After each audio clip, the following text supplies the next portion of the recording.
नमस्कार मित्रांनो, मी स्वागत करतो आपल्या चंद्रगंगा प्युअर गावरान कोंबडी फार्म. हे बघा, आपला तेलाचा डब्बा घेतलाय आणि आपण हे असे सगळे लिंबाचे पाला तोडून आणला आणि त्याच्यानंतर असा काड्यापासून त्यांना वेगळं केलंय. आणि हे बघा, असं अशा प्रकारे आपण खाली पेपर टाकलाय. पेपर खाली पण आपण भुसा टाकलेला आहे. बघा, भुसा टाकलेला आहे, आपण कुट्टी म्हणतात त्याला.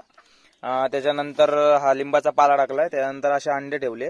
आणि सर्वात महत्वाची गोष्ट म्हणजे कोंबडी बसवताना तुम्ही जी कोंबडी बसवणार आहे ती तुमच्या अनुभवाची कोंबडी ठेवा, किंवा अनुभवाची नसेल तर कमी अंडे ठेवा, म्हणजे तुमचे अंडे खराब होणार नाही. आणि त्याच्यानंतर आपण याच्यामध्ये कापूर टाकलेला आहे लिंबाच्या पालाच्या वरती, आणि खालून पण टाकलेला आहे, म्हणजे किडे होणार नाही, उवा होणार नाही, पिसा होणार नाही कोंबडीला. आणि कोंबडीची काळजी घ्यायची मित्रांनो. कोंबडीला तिसऱ्या दिवशी सोडायचं दाना पाणी खाण्यासाठी, आणि पाण्याचं भांडं कंटिन्यू ठेवायचं याच्या आजूबाजूला. ती स्वतः उठून त्याच्यातून पाणी व दाना चारा वगैरे घेईल.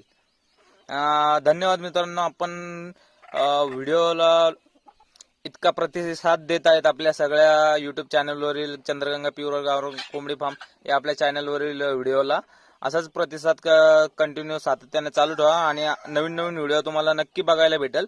प्रत्येक दिवशी नवीन नवीन व्हिडिओ, नवीन नवीन माहिती तुम्हाला नवीन नवीन पोल्ट्री फार्मरला भेटणार आपल्याकडून, चंद्रगंगा प्युअर गावरान कोंबडी फार्म या फार्मच्या मार्फत. धन्यवाद. असेच नवीन नवीन व्हिडिओ बघण्यासाठी आपल्या युट्यूब चॅनलला लाईक करा, सबस्क्राईब करा. आणि कंटिन्यू नेक्स्ट व्हिडिओमध्ये मी तुम्हाला दाखवणार आहे कोंबडी कशी बसवली, काय बसवली.